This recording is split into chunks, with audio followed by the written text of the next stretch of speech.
Roosevelt Clemens' hands weren't shaking. That was the tell. For 8 years, Ross's hands had carried a slight tremor, the mark of a man who worked too hard and slept too little. Bumpy had noticed it. Once, offered to pay for a doctor. Rosie had declined, said it kept him sharp. This morning, the tremor was gone, steady, controlled, the dis of a man who had made a decision. $15,000. That was the price the Genovese family had put on Bumpy Johnson's morning coffee. And Rosie, the man who had fed Bumpy every meal for 8 years, the man named Ma Johnson called family, had taken the contract. The plan was simple. Arsenic in the coffee, a little each day for 2 weeks. Untraceable, undetectable, by the time the coroner figured it out, Rosie would be gone. New name, new city, daughter's surgery paid in full. Rosie poured the coffee. Steam rose from the porcelain cup like a whisper. He had added the final dose at morning, enough to finish what 16 days of slow poisoning had started. Bumpy entered the kitchen. Gray slacks, white undershirt, reading glasses pushed up on his forehead. He moved like a man who owned the streets outside because he did. He sat. Rosie placed the cup in front of him. Bumpy lifted it, sipped, swallowed. Rosie watched. Another sip, another swallow. Bumpy drained the cup slowly, methodically, the way he did everything. Nothing happened. No clutching at his chest. No gasping for air. No collapse. Bumpy set the empty cup down, looked at Rosie, and smiled. Ache stronger today. Rosie's throat tightened. Just the usual, Mr. Johnson. Bumpy held out the cup for a refill. Rosie poured, his hands finally beginning to shake. Bumpy sipped the second up. Then he said 7 words that stopped Ross's heart. Cold, Sylvius, this afternoon, bring the pot. He knew, somehow, impossibly. Bumpy Johnson knew, but here's the thing. Bumpy didn't just know. He had known for 16 days. Known every detail, every dollar amount, every promise Carmen Persico's people had whispered into Ross's desperate ear. The coffee pot had been switched 11 days ago. Rosie had been poisoning water to understand how. Bumpy turned a betrayal into a masterpiece of psychological warfare. You need to understand 2 things. Who Bumpy Johnson really was and why Roosevelt Clemens was willing to kill the only man who had ever treated him like family. Harlem. Bumpy Johnson was 58 years old and had spent for decades building an empire that didn't look like one. He didn't own skyscrapers, didn't have his name on buildings. What he had was deeper. The policy banks that ran Harlem's numbers game answered to him. The after-hours joints on Lenox Avenue paid Butte, the barber shops, the funeral homes, the restaurants, all operated under his protection, his blessing, his rules. The Italians had tried to take Harlem 3 times. 3 times they failed, not because Bumpy had more guns, because Bumpy had more eyes.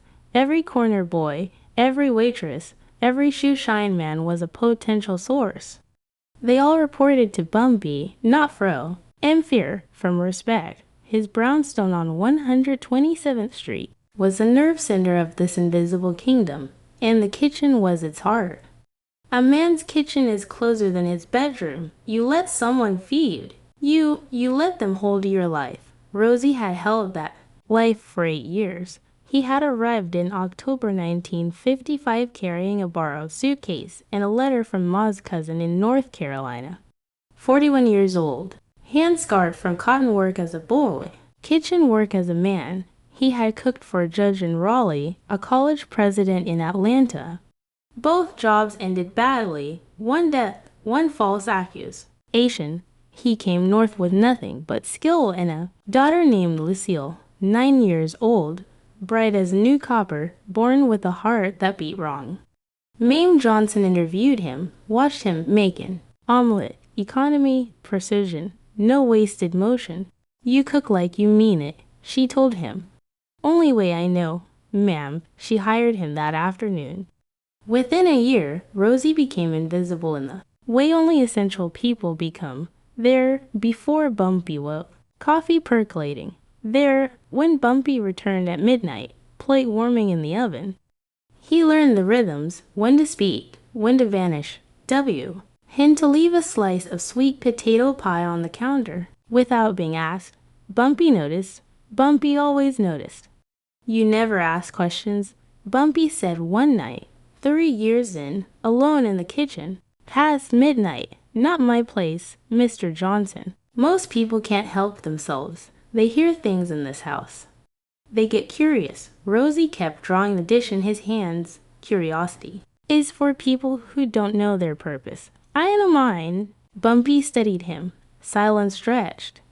Then he nodded once and left. The next morning, Bumpy increased Ross's salary by 40%. Never explained what hour. Why, but Rosie understood. He had passed a test he didn't.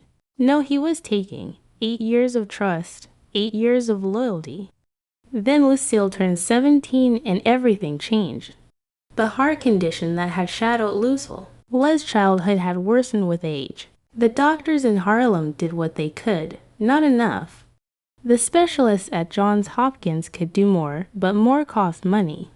$12,000 for the surgery, $3,000 for recovery, $15,000. A sum so large it might as well have been the moon. Rosie had saved almost $1,000 in 8 years. A coffee tin beneath his mattress. At that rate, Lucille would be dead before he reached half the amount. He never asked Bumpy for help. Pride, perhaps, or the knowledge that a man in Bumpy's position received 100 requests a day, but someone else had been watching, someone who understood that desperation, properly cultivated, could be sharper than any knife. For weeks before the poisoning, Thursday evening, February, Rosie left the pharmacy on 135th Street, Lucille's heart medication in a small paper bag. The evening was cold, the kind that settles into old buildings and old men alike. Mr. Clemens, black Cadillac at the curb, and giant idling, windows dark, the rear door open. Danny Manusot stepped out. White, mid-40s, sharkskin suit the color of wet concrete, gold pinky ring catching the streetlight. He smelled like Poe. Made in money? Do I know you? Rosie asked. You don't, but I know you. The smile didn't reach his eyes. 5 minutes? Hear me out. What's 5 minutes between reasonable men? I'm not interested in Lucille Clemens, 17, congenital heart defect. Needs surgery at Johns Hopkins, $12,000 for the procedure, $3,000 for recovery. Danny tilted his head. You've got maybe $2,000 saved. That's not a savings account, Mr. Clemens. That's a countdown to a funeral. Ross's blood went cold. How do you know about my daughter? I know about a lot of things. I know you've worked for Bumpy Johnson for 8 years. First face he sees every morning, sometimes the last at night. You make his coffee, his meals, his everything. Danny paused. A man in your position has access that money can't buy. I don't know what you're suggesting. I'm suggesting you save your daughter's life. Danny reached into his coat, pulled out an envelope. Thick, white, heavy with possibility. $1,500. 0, 5 now, 10 when it's done. When? What's done? Danny smiled. Arsenic works best. Odorless, tasteless, small amounts over 2 weeks. Looks like natural causes by the time anyone suspects. You're in Baltimore watching Lucille wake up from surgery. You're asking me to murder him. I'm asking you to be a father. There's a difference. Danny pressed the envelope into Rosie's hands. Every man each. As a price. Yours just happens to be love. That's nothing to be ashamed of. Rosie stared at the envelope. $5,000, more money than he held in his life. His mind showed him Lucille's face, pale against her pillow, breathing shallow, eyes dimming by the month, the coffee tin to $1,000, 8 years of saving. Not enough, never enough. How would it work? He heard himself ask. Dan, Nice smile finally reached his eyes. Here's what, Danny. Mancuso didn't know what the Genovese family never understood about Harlem. Every whisper reaches Bumpy's ears. Every secret finds its way home. The neighborhood wasn't just territory. It was a living, breathing network, and networks talk. 2 weeks before the first dose of arsenic touched Bumpy's coffee, Dr. Reginald Hayes, B., Bumpy's personal physician, paid an unscheduled visit to the brownstone. I heard something troubling, the doctor said, settling into the chair across from Bumpy's desk. A pharmacist on 138th Samuel Vine. He told me Roosevelt Clemens came asking about. Poisons, arsenic specifically, said it was for rats. Bumpy's expression didn't change. His hands stayed folded. His breathing stayed even. Samu. L didn't sell it to him. Dr. Hayes continued. But someone else did. I thought you should know. The silence lasted a full minute. Thank you, Reginald. What are you going to do? Thing. After tea. Doctor left. Bumpy sat alone for 3 hours. He made 3 phone calls. First, Nat Pettigrew, who ran the blocks between 135th and 140th. Find out where Rosie bought arsenic. Not 138th. CHE. CK the Bronx. Second, Mame visiting her sister in Brooklyn. I love you. Nothing else. Third, Juno Brown, his lieutenant since the Dutch Schultz Wars. We have a problem in my kitchen. Come tonight. Back door. Midnight. When Juno arrived, Bumpy explained everything. The arsenic Rosie. 8 years of trust rotting from the inside. You want me to handle it. Juno's meaning was clear. No, boo. MP shook his head. Death is easy. Any fool with a gun can kill a man. I want something else. Something that teaches. What did you have in mind? Bumpy told him. When he finished, Juno exhaled. Heavily. That's cold, Bumpy, even for you. The Italians sent a snake into my garden. But snakes don't know. The garden always knows. 1 week before the confrontation, the preparation, Juno purchased 2 identical percolators from a shop in Queens, same make, same model. He spent 3 days aging them. Coffee stains, minor scratches, until they were indistinguishable from the original. The switch happened on a Sunday night while Rosie was home with Lucille. Juno entered through the back, swapped the percolators, and took the original to a safe location. From that moment forward, Rosie was poisoning nothing each morning. Juno arrived at 5 a.m. and prepared Bumpy's real coffee in the hidden percolator. By the time Rosie arrived at 6, Bumpy had already had High's first cup. For 16 days, Rosie watched Bumpy drink from the poison pot, waited for symptoms that would never come. His confusion deepened, his nerves frayed. Bumpy watched him unravel, said nothing, nothing away. Then on March 15th, Bumpy made his move, Sunday brunch at Sylvia's. He announced at dinner, I want the whole community there, 80, 90 people, everyone who matters. W. Has the occasion. May asked, no occasion. Just time for Harlem to remember who we are. Bumpy looked toward the kitchen. Rosie, I want you there, front and center. Bring that coffee pot. Time everyone sees who feeds this family. Ross's blood turned to ice. I'd be honored, Mr. Johnson. Good. Bumpy returned to his meal. I'm counting on you. Sylvia's restaurant, 85 people. White tablecloths, fried chicken, and colored greens. The smell of Sunday in Harlem. Councilman Dawkins sat near the window. 3 policy bankers occupied the corner booth. The owner of Manhattan's large St. Negro funeral home to jazz musicians whose names were known downtown. A city inspector whose palms had been greased so often they were practically polished. All of them gathered, eating, laughing, Angie, unaware of what was coming. Bumpy sat at the center table, Mame at his right, empty chair at his left. Rosie stood near the kitchen door holding the percolator he'd brought from the brownstone, the pot he'd been poisoning for 16 days. Bumpy rose. The room fell silent. Ladies and gentlemen, thank you for joining us. Harlem is more than a neighborhood. It's a family, and the families gathered to break bread. He paused. Today, I want to recognize someone who doesn't get recognized enough. Someone who has fed me for 8 years, every morning, every evening, every meal that matters. He turned toward the kitchen door. Rosie, come here. Rosie walked forward. The percolator felt like it weighed 100 pounds.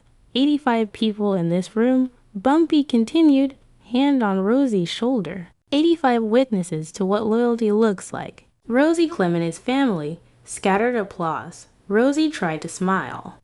Bumpy leaned close. His voice dropped to a whisper. You made this batcher. Self, didn't you? This morning, same as always. Ross's mouth went dry. Yes, Mr. Johnson. Good. The hand tightened on his shoulder. Then you won't mind making me a cup right here. Right. Now, in front of everyone, the room watched 85 pairs of eyes. Mr. Johnson, I pour Rosie. Rosie poured. His hand shook violently. Coffee splashed. Steam rose. Bumpy took the cup. Didn't drink. Instead, he eyed it across the table toward the empty chair. Sit. Rosie sat. Now drink. The room held its breath. Rosie stared at the cup. 16 days of arsenic, enough to kill 3 men, his reflection, distorted in the dark liquid. Bumpy, please, I said. Drink. Still calm, still measured, but something underneath had shifted. Something that made the air heavier. You made it with your own hands, sir. Ely, you're not afraid of your own coffee. I can't. 85 witnesses. Rosie, 85 people watching you refuse a cup. You've served me every morning for 2 weeks. Bumpy's eyes were steady, unblinking. What tea do you think they'll remember? Rosie looked around. The councilmen, the policy bankers, the musicians, all watching, all waiting. He lifted the cup. The rim touched his lips. He drank. Bitter, so bitter. He swallowed. Bumpy refilled. He drank again. Cup after cup. The room frozen in horrified silence until the pot was empty. Rosie sat with his hands folded, waiting for death, waiting for TH. The arsenic to tear through his stomach, his heart, his mind. 1 minute, 2, 5, nothing. Bumpy reached across and took the empty cup from Rosie's trembling hands. It's bitters. Rosie, just bitters. You've been poisoning water for 16 days. The words didn't register. Rosie blinked, tried to process. I switched the pots 3 weeks ago. Bumpy continued, voice soft now, the day after I found out. You never had a chance. Ross's face crumbled. The mask he worn for 2 months dissolved. Tears spilled down his cheeks. Lucille, he whispered, my daughter. They said they'd pay for her surge. 15,000. I didn't. I know about Lucille. Bumpy's voice was quiet. I know about her heart, about Johns Hopkins. I've known since the day you started. He leaned closer. Did you ever think to ask me, Rosie, in 8 years? Did it ever occur to you to just ask? Rosie sobbed. His body shook with it. Grief and shame pouring out in front of 85 witnesses. Bumpy asked, Dude, address the room. Let me tell you what happened here. The Genovese family, Carmen Persico's people, put a contract on my life. $15,000. They chose the man who makes my coffee because they thought loyalty could be bought. He paused. They were wrong. The room was silent. No one moved. The Italian sent a snake into my garden. But the garden always knows. Every corner of Harlem has eyes. Every whisper reaches me eventually. You cannot touch me. Not from outside. Not from inside. Not even from my own kitchen. He turned back to Rosie. Stand up. Rosie stood barely. You're leaving Harlem today. You don't come back ever. If I see your face north of 96th Street again, you die. Bumpy straightened his jacket, but Lucille gets her surgery. Rosie looked up, disbelief breaking through the sham. $12,000 for the procedure, $3,000 for recovery. Paid by the end of the week. She never know where it came from. Bumpy's voice was steady. I don't kill men who betray me for their children. And I make them live with what they almost became. Roosevelt Clemens walked out of Sylvia's restaurant that afternoon, past the tables of Harlem's elite, past the whispers that would become legend by nightfall. He had nothing but his coat and a letter from Johns Hopkins. 3 weeks later, Lucille Clement had her surgery. Successful, full recovery. She married a school teacher from Philadelphia, lived until 63, never knew who paid. Rosie settled in Detroit. Different name, small diner, cooked for auto workers who never looked twice at him. Some nights when the diner was empty and the coffee brewed, he'd stare at the percolator and remember the taste of bitters, the taste of mercy he didn't deserve. Carmen Persico received a note that night delivered to his Brooklyn sauce, ill clubbed by a courier who vanished before anyone could ask questions. Send better snakes. The Genovese family never tried to infiltrate Bumpy's household again. And Bumpy Johnson, he continued his fast routine the next morning. Fresh pot prepared by Juno Brown. Drank slowly, watched the sun rise over Harlem through the brownstone window. His kingdom, his streets, his art. Yule's respect wasn't given, it was earned, 1 cup at a time. Look, if this story hit different, you already know what to do. Smash that like button, subscribe if you haven't already, or turn on notifications because next week we're talking about the time Bumpy Johnson walked into a room with 15 guns pointed at his head and walked out with an apology and a business deal. Real talk. Drop a comment. What would you have done if you were Rosie? Take the money and save your daughter, or stay loyal to a man who might never know you needed help. I read every single one.